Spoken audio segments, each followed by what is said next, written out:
유대인들이 지키는 절기는 여러분 여러 가지가 있는데 그 절기들은 다 하나님의 구원과 관계된 그런 절기입니다.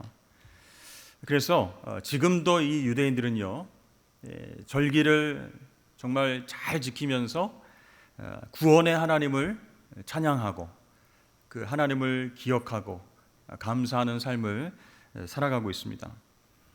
그래서 이 유대인들이요, 절기별로 이제 성경을 읽는데 이것을 메길로트 이렇게 얘기를 합니다. 5개의 두루마기 그런 뜻이에요.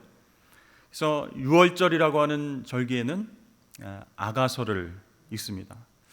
6월절은 정말 출애굽해가지고 하나님께서 놀라운 구원을 주신 그런 절기인데 사랑을 이야기하는 노래하는 아가서를 읽다니 우리가 그렇게 생각할 수 있는데 그들은 딱 정해져 있어요. 6월절에는 아가서를 읽습니다. 두 번째 절기인 오순절 77절에는 룻기 말씀을 읽습니다.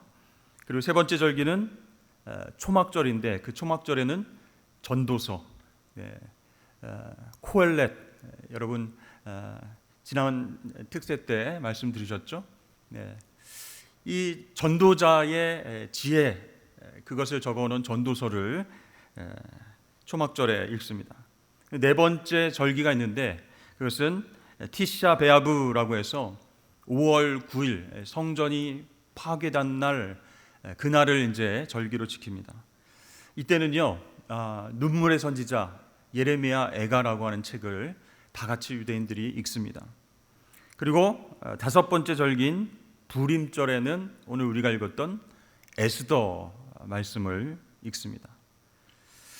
그러니까 각 절기마다 그에 해당되는 말씀을 읽는 것은 그저 책을 읽듯이 낭독하는 그 정도가 아니라 그 책에 있는 내용을 공연이나 연극을 통해서 노래하고 연기를 한다는 것이에요. 왜 그렇게 할까요? 그냥 말씀만 읽는 것이 아니고 그 말씀 내용을 가지고 아이들과 어른들과 다 같이 연극을 만들어 가지고 공연을 하는 거예요. 왜 그럴까요? 각 절기에 해당되는 그 하나님 구원의 이야기를요, 온몸으로 삶으로 노래로 다시 한번 우리가 공유하자라는 거예요. 그래서 그 구원의 은혜를 기억하고 그 하나님의 은혜를 찬양하며 살아가자, 그런 목적으로 말씀을 읽고 그 내용으로 연극과 노래와 춤을 한다는 것이에요. 근데 5가지 이 말씀 중에서 연극을 한다면 여러분 어떤 책이 가장 즐겁고 극적이고 재미있을까요? 바로 오늘 읽은 에스더 말씀입니다. 왜냐하면 이 에스더 이 성경 이야기가요, 정말 완전 반전 드라마의 내용이기 때문입니다. 여러분, 우리 한국 드라마가, K-드라마가 인기 있는 이유가 무엇입니까? 다 출생의 비밀이 있고, 그 다음에 막 좋아했는데 형제 자매이고, 이렇게 뒤통수를 치는 반전 이야기가 꼭 숨어 있습니다. 어떨 때는 막 화내면서도 좋아하면서 보고, 어떻게 저런 이야기가, 스토리가 있을 수 있어 하면서도 매일매일 보게 되는 것이죠. 이 에스더라고 하는 이 말씀은요, 그 내용 속에 정말 극적인 드라마, 반전이 포함된 드라마가 포함되어 있기 때문에 이 말씀을 토대로 해서 연극과 춤과 노래를 하면 너무너무 재밌는 거예요. 자, 여러분 이 내용 아시죠? 이 유대인들을 모두 다 죽이겠다 이렇게 제비 뽑은 그날이 어떤 날이 됐습니까? 오히려 유대인들이 구원받고 대적들이 처형받는 축제의 날, 구원의 날, 그래서 제비 뽑은 날, 그래서 그것을 부림절 이렇게 유대인들이 지키고 있는 것입니다. 사실은 유대인들이 다 죽어야 된다라고 제비를 뽑아서 그렇게 결정됐는데 유대인들은 다 살아나고 대적들이 죽은 그 날이 정말 반전 드라마 같은 이야기라는 거예요. 그래서 제비 뽑은 날, 그런 뜻을 갖고 있는 부림절, 이렇게 유대인들이 그 절기를 지키고 있습니다. 여러분 한번 생각해 보십시오. 우리 민족의 역사 가운데서도 정말 치욕스럽고 아프고 고통스러운 역사가 있지 않았습니까? 이 유대인들도요, 원래 다 죽게 되는 그날 구원받고 오히려 대적들이 멸망당함으로써 축제의 그런 절기를 지키게 되었다라고 하는 것은 엄청난 반전 드라마가 아닐 수가 없는 것입니다. 근데 이 에스더서를 가만히 읽어보고 묵상을 하다 보면요, 전체적으로 예수 그리스도 십자가 이야기가 겹쳐져 있다, 오버랩되어 있다, 이렇게 느끼게 됩니다. 여러분, 십자가가 무엇입니까? 사형의 틀 아니겠습니까? 사형의 도구였던 그 십자가가요, 인류를 구원하는 도구로 하나님이 사용하셨다라는 거예요. 완전히 반전 드라마예요. 죽음으로 끝난 것 같았던 그 예수님의 그 구속 사역이 부활하심으로 완성이 된 거예요. 그래서 이 십자가의 은혜, 십자가의 구원은요, 정말 하나님의 반전 드라마를 보여주는 어떤 상징적인 도구다라고 우리가 생각할 수 있습니다. 그러니까 그 십자가를 생각하면 고통의 자리가 기쁨의 자리로 변하는 것이요, 죽음의 자리가 구원의 자리로 옮겨졌습니다. 또 어둠의 자리가 기쁨의 자리로, 빛의 자리로 변하여진 그야말로 반전의 역사, 십자가의 이야기, 그 십자가 스토리가 에스더 이 말씀 속에서도 이제 포함되어 있다라고 우리가 느낄 수 있는 것이죠. 근데 여러분, 이 에스더서의 이야기를 쭉 읽어보면 이 반전 드라마가 어떻게 일어난가 가만히 보면 우연히 일어났습니다. 이 모르드게가요, 누군가 왕을 살해하려고 하는 모의를 우연히 듣게 됐습니다. 그리고 그 이후에는 그 이야기가 굉장히 중요한 역할을 하게 되었습니다. 이 왕이요, 불면증에 걸려가지고 잠을 못 자고 이렇게 새벽에도 계속 깨어 있는 거예요. 그래서 잠이 안 오니까 그날따라 평소에는 보지 않았던 역대일기, 궁중일기를 이 왕이 이렇게 뒤적뒤적 거면서 보게 되었는데, 그러던 중에 우연히 모르드게의 충성스러운 스토리를 찾아서 읽게 된다는 것이죠. 그러니까 어떻게 이 모르드게가 정말 충성스럽게 이 나라를 위해서 애썼는가 하는 것을 이 왕이 잠이 안 와서 뒤척거리다가 정말 평소에는 안 읽던 그 궁중일기를 읽으면서 어떻게 그것을 읽을 수 있었겠는가 하는 것이죠. 자, 그리고 왕이 모르드게에게 상을 주려고 하는 그 순간에도 우연히 하만이라고 하는 그 사람이 궁전에 들어오게 됐습니다. 그리고 훗날 하만이 에스더에게 목숨을 구걸하는 그런 순간이 있었어요. 제발 좀 살려주십시오. 저를 좀 한 번만 용서해 주십시오. 막 그렇게 구걸하는 순간에 나갔던 왕이 우연히 다시 들어와서 너희는 뭐 하는 거야? 왕후를 지금 강간하려고 하는 거야? 막 화가 나가지고 그 죄목으로 하만을 처형시키게 된다는 것이. 그러니까 가만히 보면 이 에스더서를 읽어보면요, 너무 많은 우연들이 나오는 거예요. 과연 이 반전 드라마가 이 우연에 의해서 계속 쓰여지게 된 것인가, 이런 생각이 들 정도로 너무 우연히 누구를 만나고 어떤 일을 하게 되고 또 어떻게 들키게 되고 뭐 이런 일들이 많이 있어요. 근데 여러분, 가만히 보면요, 놀라운 것은 이 에스더서에 나오는 우연들이 특정한 방향으로 흘러가고 있다라는 것입니다. 어떤 방향일까요? 반전을 향한 방향, 구원을 향한 방향으로 그렇게 흘러가고 있다는 거예요. 처음에는 유대인들이 다 죽을 것 같은 운명이 되었습니다. 그런데요, 우연히 일어나고 또 우연히 일어나고 우연히 일어났는데 그 방향이 모든 것을 뒤집는 반전의 방향으로 나아가고 있다는 거예요. 이상하다. 그러니까 이 우연이라고 하는 사건들이 틀어지고 있는 것을 발견하게 되는 것이에요. 그래서 등장인물들이, 여기에 나오는 등장인물들이 원래 의도했던 그 방향과 전혀 다른 정반대의 방향으로 나아가면서 결과가 나타나게 되어진다. 그런 특징이 있습니다. 자, 아하수에로 왕이 하만에게 이렇게 물어봤습니다. 왕이 존귀하게 하기를 원하는 사람에게 어떻게 하여야 하겠느냐, 이렇게 질문했어요. 왕인 내가 높여줄 사람이 있는데 그 사람을 어떤 방법으로 높여줘야 하겠느냐라고 하만에게 물어봐요.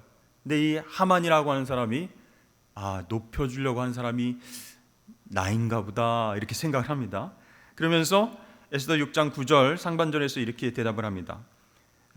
왕복과 말을 왕의 신하 중 가장 존귀한 자의 손에 맡겨서 왕이 존귀하게 하시기를 원하는 사람에게 옷을 입히고 말을 태워서 성중 거리로 다니게 하여 주옵소서, 이렇게 제안을 합니다. 나를 높여주시려고 방법을 물어보시는구나. 그러면 왕의 옷을 좀 준비해 주시고 그 사람에게 왕의 옷을 입혀주시고 말을 태워서 거리로 가면서 그렇게 높여주시면 좋을 것 같습니다. 근데 여러분, 우리가 이 이야기를 읽으면서 깨닫게 되죠. 왕이 높이기 원하는 사람은 누구예요? 하만이 아니라 모르드게였다라는 거예요.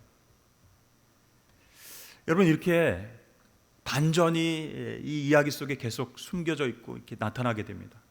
우연히 나타나기도 하고 의도적으로 나타나는 것 같기도 하고. 그래서 이 반전이라고 하는 것은요, 문학 작품에서 굉장히 중요합니다. 어떤 행동이나 어떤 상황이 예상한 것과는 전혀 다른 방향으로 전개가 되면 재미가 있어요. 그리고 충격을 받아요. 그리고 그 이야기에 흥미를 얻게 됩니다. 그래서 책을 읽는 독자들이나 연극을 보는 관객들이 내가 지금 생각했던 거하고 다른 방향으로 가네? 이 사람이 의인이 아니라 악인이었네? 이렇게 나중에 충격을 받는 효과 때문에 재밌어진다는 거예요.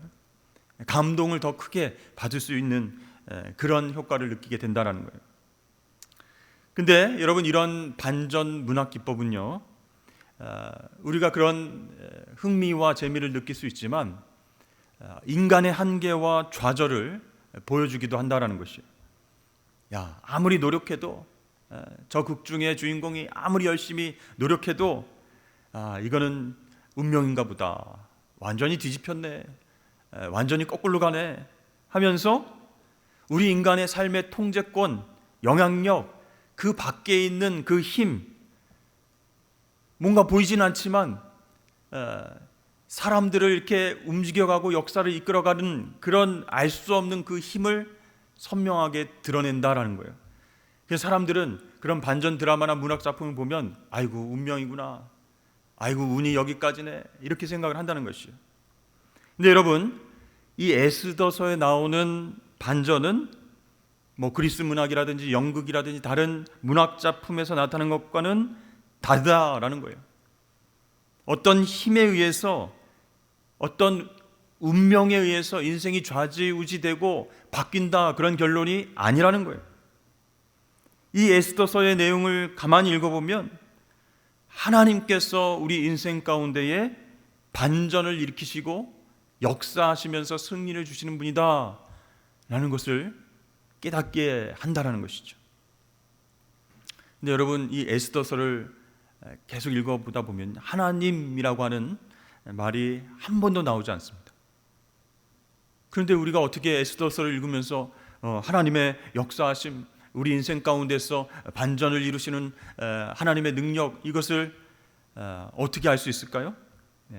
분명한 것은 하나님이라고 하는 말은 나오지 않지만 하나님의 은혜가 아니면, 그분의 섭리와 그분의 개입하심과 그분의 반전을 향한 역사하심이 아니면 결코 일어날 수 없는 것이다 라는 것을 많은 에스더서를 읽는 유대인들과 많은 사람들이 알게 된다는 거예요. 오늘 4장 14절 말씀에 보면 이때 내가 만일 잠잠하여 말이 없으면 유다인은 다른 데로 말미암아 노임과 구원을 얻으려니와 너와 내 아버지 집은 멸망하리라.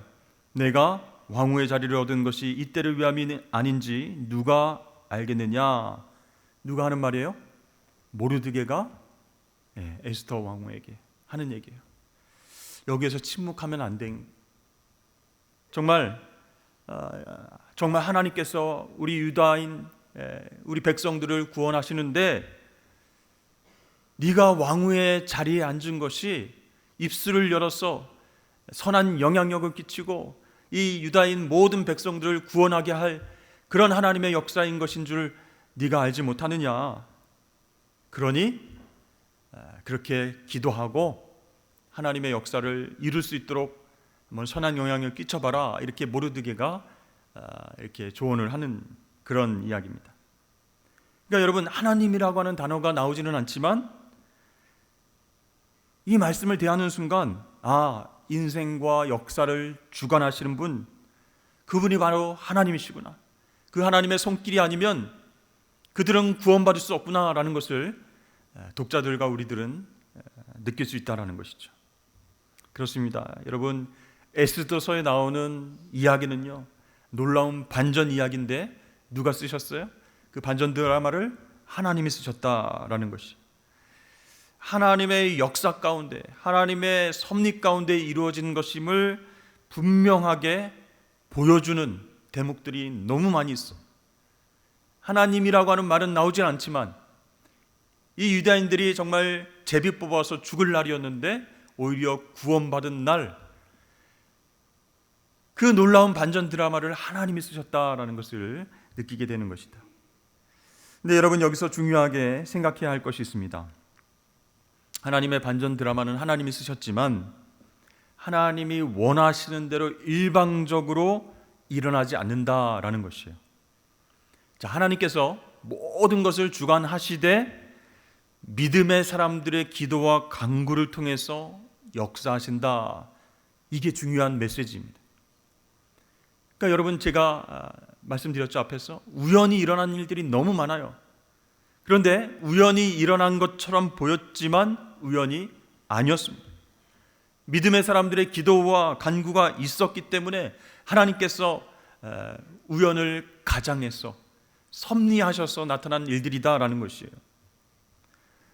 자, 에스더서에는 기도라는 말도 나오지 않습니다. 그렇지만 이 모르드게와 에스더는요, 어떤 사람보다도 하나님 앞에 열심히 기도했던 사람이다라고 할 수 있어요. 생각하고 고민만 하는 사람이 아니에요. 어떻게 하면 우리 유다 백성들을 구원해 낼 수 있을까? 막 전략을 짜고 그렇게 고민하고 그런 일만 하지 않았고 실제로 기도하면서 행동에 옮겼다라는 것이에요. 기도할 수 없는 환경임에도 불구하고 기도하고 결단한 다음 행동했습니다. 오늘 본문 4장이 바로 하나님의 반전 역사를 일으키는 믿음의 사람들의 기도의 모습을 너무 잘 보여주고 있습니다. 오늘 16절 말씀, 우리 16절 말씀을 함께 읽어보도록 하겠습니다. 시작. 당신은 가서 수산에 있는 유다인을 다 모으고 나를 위하여 금식하되 밤낮 3일을 먹지도 말고 마시지도 마소서. 나도 나의 시녀와 더불어 이렇게 금식한 후에 규례를 어기고 왕에게 나아가리니 죽으면 죽으리이다 하니라. 아멘. 자, 여러분, 기도라고 하는 말은 나오지 않았지만 나를 위하여 금식해달라, 이렇게 부탁하고 있죠. 금식 기도, 중보 기도를 부탁하고 있습니다. 그 기도를 통하여서 역사하실 하나님을 기대하면서 나는 왕의 규례를 어기고 왕에게 앞으로 나아가겠습니다. 그런 믿음의 선포입니다. 자, 이 말씀 가운데 에스더가 했던 그 기도의 특징이 나옵니다. 첫 번째는 도전하는 기도다라는 것이에요. 자, 기도하고 나서 규례를 어기겠다, 왕에게 나아가겠다. 사실 여러분, 왕이 허락하고 들어와라 해야 들어가는 건데 제가 왕에게 드릴 말씀이 있습니다 하고 그냥 들어가면 죽는 거예요. 그 당시에 규례였습니다. 그런데 에스더는 지금 뭐라고 하는 거예요? 금식 기도를 하면서 하나님께서 그 왕의 마음을 붙잡아 주실 것을 믿고 중보해 주면 죽으면 죽으리라 하는 마음으로 왕에게 나아갈 테니 나를 위해서 기도해 달라라는 거예요. 여러분, 진짜 기도는 이렇게 도전하는 기도입니다. 그런 기도가 하나님의 마음을 움직이는 거예요. 근데 우리는 기도하면서도 의심하고요, 기도하면서 내가 계획과 생각을 따로 합니다. 판단을 합니다. 요 정도 기도하면 되겠지, 내가 이렇게 기도를 하고 하나님께서는 이렇게 역사하시겠지, 이런 생각을 할 때가 있어요. 근데 여러분, 기도할 때 우리가 자기의 생각과 판단과 감정과 상식을 뛰어넘지 않으면 기도가 아닌 읊조림이 된다는 거예요. 또는 자기 한탄이 되어버린다는 거예요. 그래서 여러분, 우리가 기도할 때에 주의할 것이 한 가지 있습니다. 그것은 바로 그냥 기도나 한번 해보자, 이런 마음이에요. 또 우리 집사님이나 장로님이나 권사님들에게 기도 부탁할 때도 기도나 한번 해주세요, 이런 태도예요. 여러분, 그거는 진짜 도전이 아니에요. 정말 죽으면 죽으리라, 이렇게 에스더가 생각하면서 금식 기도를 부탁한 것처럼, 이런 완전 영적 전쟁의 상황 속에서 도전하는 기도가 되려면 한번 기도나 해보자, 안 되면 할 수 없고, 이게 아니라는 거예요. 여러분, 그럼 우리가 에스더처럼 정말 도전하는 기도를 하려면 어떻게 해야 될까요? 성령께서 역사하시는 대로 기도해야 담대하게 기도할 수 있는 거예요. 성령 하나님께서 우리가 기도할 때 도와주시는 거예요. 우리의 생각과 우리의 판단과 우리의 계획을 뛰어넘는 그런 생각과 마음을 주세요. 그러면 에이, 뭐 이렇게 해서 되겠어? 우리 끔찍한 그런, 이렇게 도전하면 망할 건데, 성령님 이런 생각을 주시면 안 되죠, 내가 차단할 때도 있다라는 거예요. 근데 성령께서는요, 아니야, 믿음으로 한번 도전해봐, 하나님께서 그 길을 열어주실 거야 하면서 옆에서 계속 도와주시는 거예요. 그래서 믿음으로 기도하게 하시고 그 내용을 실천할 수 있도록, 액션을 취할 수 있도록 성령께서 도와주시는 거예요. 그러면 여러분, 우리가 기도할 때 중요한 것은요, 성령의 역사에 열려 있어야 할 줄로 믿습니다. 그러니까 여러분, 사실 기도할 때도 순종하는 마음이 있어야 기도가 되는 거예요. 중간에 우리의 기도를 성령께서 방향을 바꾸실 때도 있고, 믿음으로 도전하라 하실 때도 있고, 이건 하나님 노 하셨으니까 이런 기도는 하지 말아야 된다라고 하실 때도 있어요. 그러니까 성령의 인도하심에 따라 기도하면요, 도전하는 기도가 되는 거예요. 때로는 상식을 뛰어넘는 그 기도로 성령께서 인도하신다라는 거예요. 자, 에스더는 도전하는 기도 후에 어떻게 하겠다고요? 왕에게 나아가겠다. 그러다가 죽게 되면 죽음을 각오하고서라도 나는 나가겠다, 이렇게 얘기를 한 것입니다. 여러분, 이런 용기와 담대함은 어디서 나오는 것일까요? 갑자기 나올까요? 평소에 성령께 인도함을 받는 기도를 많이 해보고 응답을 받았기 때문에 그 경험에서부터 나오는 거예요. 죽으면 죽으리라. 그러나 하나님께서 우리 유다인들을 구원해 주시기 위해서 나를 왕 앞으로 인도해 주실 것이고, 그게 왕의 규례를 어기는 일이지만, 목숨이 왔다 갔다 하는 일이지만 금식 기도함으로 중보해 주십시오. 도전해 보겠습니다. 이렇게 기도하는 거예요. 두 번째 에스더의 기도는 힘쓰는 기도다라고 할 수 있습니다. 본문에 기도라는 말은 안 나왔죠. 그렇지만 금식이라는 말이 나옵니다. 금식이라고 하는 것은 힘쓰는 기도의 전형적인 용어다, 표현이다, 이렇게 얘기할 수 있습니다. 그러니까 그냥 기도하는 것이 아니라 힘써서 육신의 배고픔을 이겨가면서 기도해달라 부탁하고 있잖아요.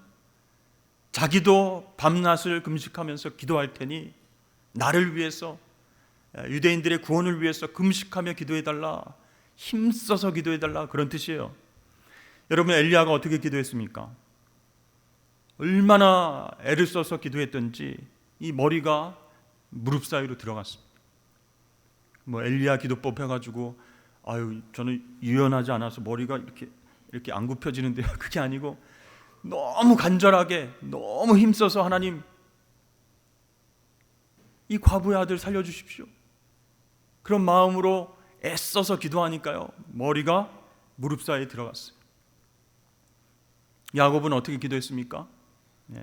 하나님과 씨름하면서 이 허벅지 관절이 나갈 정도로 열심으로 기도했습니다. 하나님 복을 주시옵소서. 하나님 나에게 놀라운 은혜를 더하여 주시옵소서.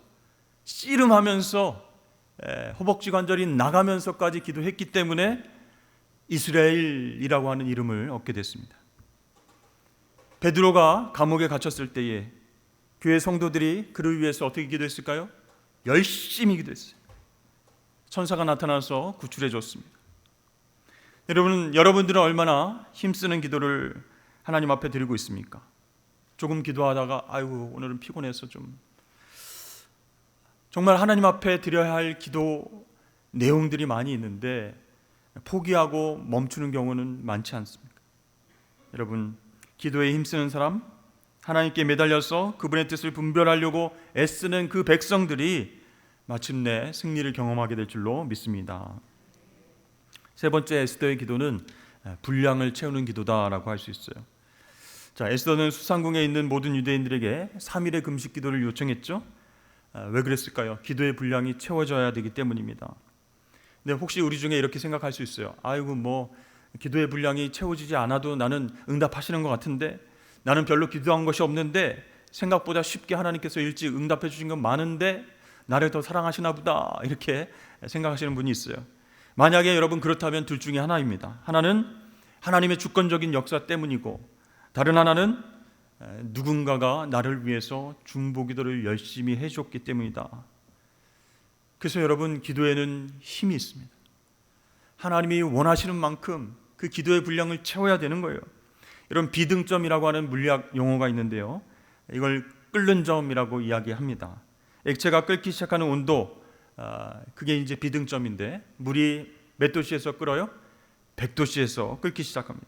온도가 아무리 높아도 97도, 98도, 99도 돼도 안 끓어요. 100도에 도달해야 물이 끓기 시작한다는 거예요.